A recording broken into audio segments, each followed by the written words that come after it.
दोस्तों, legal and legal में एक बार फिर से आपका स्वागत है। आज का वीडियो बहुत खास है, केवल और केवल अधिवक्ताओं के लिए है।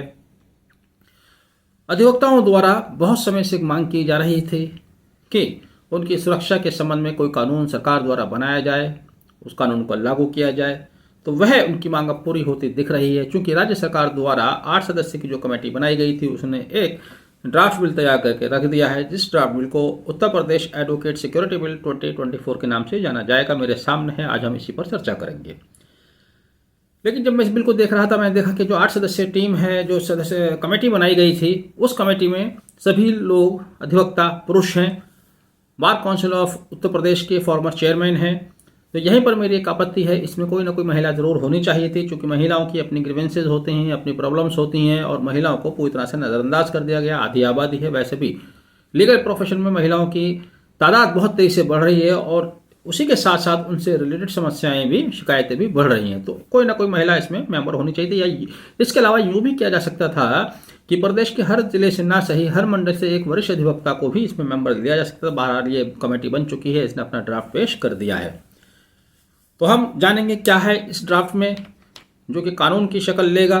तो पहले तो आप इनका statement of object and reason समझ लीजिएगा, क्या कारण है, क्या इसका स्टेटमेंट ऑब्जेक्ट है। बताया जा रहा है कि आजकल वकीलों के विरुद्ध बहुत सी इंसिडेंट बढ़ रही हैं, असॉल्ट्स की, किलिंग्स की, इंटिमिडेशन की, रेगुलर थ्रेट्स की, जिसकी वजह से जो वकील हैं वो अपनी ईमानदारी से अपने प्रोफेशन को अंजाम नहीं दे पा रहे हैं। तो ये तो हुआ इसका ऑब्जेक्ट या इसका कारण, क्यों इसको लाया गया। उनको सुरक्षा प्रदान करने के लिए असॉल्ट्स या इंटिमिडेशन, कोअर्शन या थ्रेट जो भी है उससे बचाने के लिए एक लेजिस्लेशन लाया गया है, जिसको एडवोकेट प्रोटेक्शन बिल 2024 का नाम दिया गया है। अब देखिए, ये बिल कहाँ लागू होगा। जैसे कि मैंने बताया, पूरे उत्तर प्रदेश में लागू होगा, उत्तर प्रदेश के लिए लाया गया है, और यह उस दिन से प्रभावी होगा जिस दिन राज्य सरकार ऑफिशियल गजट कर देती है। यानी कि अभी ये लागू नहीं हुआ, चूंकि अभी ये बिल है, कानून की शक्ल इसने भी नहीं लिए। अब इसकी डेफिनेशन में अगर आप जाएं, डेफिनेशन पार्ट में देखिएगा, एक्ट डिफाइन किया गया है। Act means advocate security act 2024। यानी कि अभी ये बिल था और एकदम जैसे ही डेफिनेशन में आए तो इसको यहाँ एक्ट का नाम दे दिया गया। क्यों दिया, खैर ये भी एक अलग बात है। दूसरा, एडवोकेट क्या होगा। एडवोकेट वही होगा जो एडवोकेट एक्ट 1961 में डिफाइन किया गया है। एक्ट ऑफ वायलेंस, ये समझना आपके लिए जरूरी है। एक्ट ऑफ वायलेंस क्या होंगे। थ्रेट होगा, हरेसमेंट होगा, कोअर्शन होगा, असल्ट होगा, मैलिशियस प्रोसिक्यूशन होगा, criminal force, impacting the living और working condition of such advocate and preventing them from discharging their duties. तो यहाँ पर यह समझना जरूरी है, ये पूरा कानून जो लाया जा रहा है केवल उसी कंडीशन में, उसी अधिवक्ता के लिए है जो अपना लीगल प्रोफेशन को अंजाम देता है, उस लीगल प्रोफेशन में कोई बाधा पहुंचाई जाती है। यानी कि कोई अधिवक्ता अगर ये सोचता है कि उसने एज एन एडवोकेट अपने आप को एनरोल कराया हुआ है, उसके बाद वो प्रॉपर्टी डीलिंग करता है, कुछ और काम करता है, वहाँ अपने निजी लड़ाई झगड़े होते हैं, उसको यहाँ प्रोटेक्शन नहीं मिलेगी। आगे इसमें हार्म, इंजरी, हर्ट, चाहे वो ग्रीवियस है या सिंपल हार्ट है, danger to life of such advocates या उनकी फैमिली मेंबर को भी शामिल किया गया है। अधिवक्ता या उनके परिवार के सदस्यों को कोई उनकी जान का खतरा पहुँचता है, जो न्यायालय की परमिसेस में या न्यायालय की परमिसेस बाहर हो, लेकिन बशर्ते कि वो उसको नुकसान या जो भी ये अपराध है उसके विरुद्ध वो लीगल प्रोफेशन को करने के कारण हुआ हो। कोअर्शन कहा गया है, जो भी इसका मीनिंग हो। कोअर्शन में यहाँ तक कहा गया है कि किसी अधिवक्ता को इस तरह मजबूर करना कि वो है अपना वकालतनामा वापस ले लिया, किसी मुकदमे में शामिल ना हो पाए, या उसकी प्रॉपर्टी का लॉस है, डैमेज है, वो भी यहाँ अपराध की कैटेगरी में आएगा। इसके अलावा डेरोगेटरी लैंग्वेज, यदि किसी अधिवक्ता के विरुद्ध कोई अपमानजनक भाषा का इस्तेमाल किया जाता है तो वह भी अपराध की श्रेणी में आएगा। यहाँ तक ठीक है। अब आगे कहा गया है कि वर्ड एंड एक्सप्रेशन जो इस एक्ट में यूज़ किए गए हैं, अभी तो बिल है, जो इस एक्ट में यूज़ किए गए हैं वो क्या होंगे, वो वही होंगे जो एडवोकेट एक्ट 1961 में होंगे। यहाँ तक सही है, ठीक है। तथा the bar council of India certificate and place of practice verification rules 2015 में जो शब्दावली इस्तेमाल की गई है वो यहाँ पर लागू हुई। यहाँ तक भी ठीक है। लेकिन देखिए, अब तीसरी बात, द भारतीय न्याय संहिता 2023। अब भारतीय न्याय संहिता 2023 अभी सरकार द्वारा लागू नहीं की गई है। दूसरा, उसको सुप्रीम कोर्ट के सामने चैलेंज भी किया गया है, तो उसके वर्ड एंड एक्सप्रेशन इस कानून पर किस तरह से लागू होंगे, इसको मैं समझता हूँ अभी यहाँ कोर्ट नहीं करना चाहिए था। अभी इंडियन पेनल कोड या CRPC को ही कोर्ट करना चाहिए था, उसको इन्होंने सिरे से खारिज कर दिया, उसका यहाँ कोई जिक्र नहीं किया गया है। अब आते हैं पनिशमेंट को समझिएगा।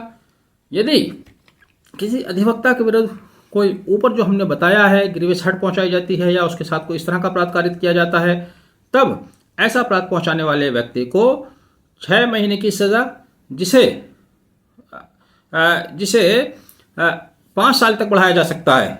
इसके अलावा फाइन जो कि 10,000 से 1,00,000 रुपए तक का हो सकता है, से उसके ऊपर आरोपित किया जाएगा। जो ग्रेविटी ऑफ ऑफेंस होगी उसके अनुसार होगा, यानी कि 10,000 से 1,00,000 रुपए तक का फाइन किया जा सकता है जो अधिवक्ता को कोई इस तरह के नुकसान पहुंचाता है जो हमने ऊपर बताया है। इसके अलावा कोई ऐसा व्यक्ति जो सब्सिक्वेंट अपराध करता है, नहीं पहले भी किसी अधिवक्ता के साथ इस तरह का अपराध कारित कर चुका है, दोबारा भी करता है, तब उसके लिए जो सजा होगी वो 10 साल की होगी और उसके ऊपर जो फाइन होगा कम से कम 10,00,000 रुपए का होगा। उसकी सजा 2 साल कम से कम और 10 साल तक हो सकती है और फाइन 10,00,000 से कम नहीं होगा। इसके अलावा कंपनसेशन का भी प्रावधान ये कानून करता है। अभी बिल है, यदि किसी अधिवक्ता को कोई नुकसान पहुंचाया गया है, उसकी संपत्ति को नुकसान पहुंचाया गया है, तो उसको कंपनसेट भी कराया जाएगा। यदि उसकी संपत्ति का नुकसान हुआ है तो जितना उसकी संपत्ति का नुकसान हुआ है उसका दुगने का उसको कंपनसेट कराया जाएगा। जिस व्यक्ति के ऊपर इस तरह का फाइन लगाया जाता है वो देने में फेल रहता है तो उसके विरुद्ध उसी तरह से कार्रवाई की जाएगी जैसे कि रेवेन्यू रिकवरी एक्ट 1890 के तहत की जाती है।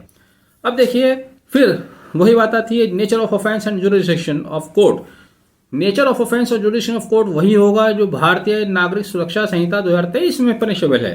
अब भारतीय नागरिक सुरक्षा संहिता फिर यहाँ बीच में आ जाती है, जबकि भारतीय नागरिक सुरक्षा संहिता जैसे कि मैंने बताया अभी लागू नहीं हुई है, अभी सरकार ने उसका कोई डेट नहीं बताई है, साथ ही उसको भी चैलेंज भी किया हुआ है, ये भी ध्यान रखना चाहिए। अब अपराध की प्रकृति यहाँ पर उसी से जोड़कर बताई गई है। सीआरपीसी से बतानी चाहिए थी कि जो भी अपराध इसमें हैं इस कानून के तहत होंगे वो सभी कॉग्निजेबल और नॉन बेलेबल होंगे और उन सभी अपराधों का जो इन्वेस्टिगेशन होगा डीएसपी के नीचे से अधिक कम रैंक के अधिकारी द्वारा नहीं किया जाएगा, यानी डिप्टी सुपरिंटेंडेंट ऑफ पुलिस द्वारा ऐसे अपराधों की इन्वेस्टिगेशन की जाएगी और यह इन्वेस्टिगेशन 30 दिन के अंदर उसको पूरा करना होगा। 30 दिन में इन्वेस्टिगेशन पूरी करके वो फाइनल रिपोर्ट सबमिट करेगा। ट्रायल कहाँ चलेगा ये भी समझिएगा। डिस्ट्रिक्ट एंड सेशन जज से नीचे इसका ट्रायल नहीं चलेगा। डिस्ट्रिक्ट एंड सेशन जज या उन्हीं के इक्विवेलेंट कोर्ट में इसका ट्रायल चलेगा, यानी कि मैजिस्ट्रेट ट्रायल नहीं होगा। भले इसमें 6 महीने की सजा है, 2 साल की सजा है या उससे ज़्यादा की सजा है। अब देखिए, एक और इम्पोर्टेंट एस्पेक्ट जो इस कानून में आने वाला है वो है पुलिस प्रोटेक्शन का। अधिवक्ताओं द्वारा पुलिस प्रोटेक्शन की मांग की जाती रही है, तो अब यदि किसी अधिवक्ता को लगता है कि उसकी जान को या उसके परिवार को या उसकी संपत्ति को खतरा है तो पुलिस प्रोटेक्शन ले सकता है। इसके लिए उसको हाई कोर्ट के समक्ष एप्लीकेशन देनी होगी, जिस हाई कोर्ट से वो रजिस्टर्ड है, जिस राज्य से वो रजिस्टर्ड है। हाई कोर्ट उसके पर्सनल एंटीसीडेंट देखेगा और दूसरे उसके इंक्वायरी करेगा कि समझता है उचित तो उसको पुलिस प्रोटेक्शन दे देगा।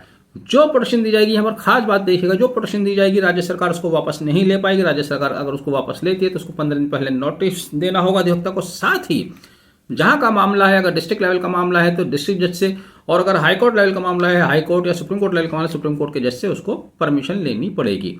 यानी कि न्यायालय के बिना परमिशन के अधिवक्ता को दी गई सुरक्षा वापस नहीं ली जाएगी। इसके अलावा अब एक रेड्रेसल कमेटी का भी इसमें प्रावधान किया गया है। 3 मेंबर रेड्रेसल कमेटी बनाई जाएगी जिसमें 3 मेंबर होंगे। इसके अलावा जो बार एसोसिएशन का अध्यक्ष होगा वो इसका स्पेशल इन्वाइटी होगा। ये कमेटी क्या करेगी? कमेटी अगर अधिवक्ता समेत कोई ग्रीवेंस है तो उसके संबंध में एसपी को, सुपरिटेंडेंट ऑफ पुलिस को, एसपी को डायरेक्शन जारी करेगी या सजेशन दे सकती है। अब देखिए, एक और बहुत इंपॉर्टेंट एस्पेक्ट इस एक्ट का है प्रोटेक्शन फ्रॉम इलीगल अरेस्ट। अधिवक्ताओं को गिरफ्तारी से बचाने के लिए सुरक्षा का प्रावधान इसमें किया गया है, यानी कि अब कोई अधिवक्ता सीधे सीधे गिरफ्तार नहीं किया जा सकेगा। यदि किसी अधिवक्ता के खिलाफ कोई कंप्लेंट आती है तो पुलिस अधिकारी पहले उस क्षेत्र के चीफ जुडिशियल मजिस्ट्रेट CJM से परमिशन लेगा। उससे परमिशन लिए बिना उस अधिवक्ता को गिरफ्तार नहीं कर पाएगा। यदि CJM समझता है कि उसके खिलाफ मैलिशियस या वैक्शियस कार्रवाई की जा रही है तो वह उसको वहीं खत्म कर देगा, लेकिन अगर उसको लगता है कि FIR दर्ज होगी तो वह उस अधिवक्ता को वहीं हाथों हाथ बेल दे देगा, जमानत दे दी जाएगी। लेकिन अगर अपराध की प्रकृति ऐसी है कि उसको यदि FIR होती है, इन्वेस्टिगेशन होता है तो उसका ट्रायल सेशन कोर्ट द्वारा दिया जाएगा। तब मजिस्ट्रेट उसको इंटरिम बेल देगा और इंटरिम बेल देने के बाद उस केस को रेफर कर देगा सेशन कोर्ट के लिए। फिर वो सेशन कोर्ट में जाके अपनी बेल लेगा, वहां से उसको बेल मिलेगी। यहां पर भी भारतीय नागरिक सुरक्षा संहिता 2023 का जिक्र किया गया है, जो कि मैं समझता हूं भी गैर जरूरी है। लेकिन साथ ही यह भी कहा गया है कि यदि अधिवक्ता के विरुद्ध जो शिकायत दी गई है वो वैक्शियस या मैलिशियस प्रोसीडिंग पाई जाती है तो इस तरह के शिकायतकर्ता के ऊपर फाइन लगाया जाएगा, जो कि कम से कम 2 लाख रुपए होगा, यानी कि 2 लाख रुपए से कम नहीं होगा। अब देखिए, इसके अलावा एक और इम्पोर्टेंट चीज़ जो इस कानून में प्रस्तावित है, इस ड्राफ्ट में दी गई है, जो कि कानून का शक्ल लेगा, निश्चित रूप से लेगा, वो ये है कि यदि किसी अधिवक्ता की अपना न्यायिक कार्य करते हुए न्यायिक कार्य की वजह से हत्या कर दी जाती है, उसकी मृत्यु हो जाती है, तब उसके परिवारजनों को 25 लाख रुपए कंपनसेशन दिया जाएगा। तो यह अभी एडवोकेट प्रोटेक्शन बिल 2024 है।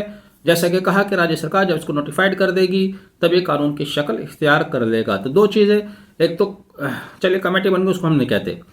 दूसरी बात यह है कि बार बार भारतीय नागरिक सुरक्षा संहिता का इसमें जिक्र करना इस बिल को कमज़ोर बनाता है, क्योंकि एक ऐसे कानून का इन्होंने जिक्र किया है जो अभी अस्तित्व में तो आ चुका है लेकिन लागू नहीं हुआ है। सुप्रीम कोर्ट के समक्ष उसको चैलेंज किया गया है, वहां से कुछ भी निर्णय आ सकता है या कुछ संशोधन भी उसमें किए जा सकते हैं। दूसरा, अब ये बिल है, सरकार को कहा गया है कि जिस दिन सरकार नोटिफाइड कर देगी, तो अब सरकार के हाथ में ये बात है, सरकार से ये उम्मीद की जानी चाहिए कि जल्द से जल्द इसको नोटिफाई करे, गजट करे। यदि चुनाव से पहले इसको गजट नहीं किया जाता है तो फिर भूल जाइए, चुनाव के बाद फिर ये नहीं होने वाला। कब तक नहीं होने वाला इसके बारे में कुछ नहीं कहा जा सकता। बहरहाल आपने वीडियो आखिर तक देखा, मैं समझता हूँ कि दी गई जानकारी आपको पसंद आई होगी। पसंद आई तो वीडियो आगे शेयर भी कीजिएगा। चैनल सब्सक्राइब नहीं किया है तो सब्सक्राइब भी कीजिएगा। वैसे मुझे उम्मीद है कि जो लोग देख रहे हैं आप लोगों ने सब्सक्राइब किया हुआ है, लेकिन आप में से जिन लोगों ने सब्सक्राइब नहीं किया है प्लीज़ चैनल को सब्सक्राइब भी कर दीजिए। आपने वीडियो आखिर तक देखा, thank you very much, thank you, have a nice day.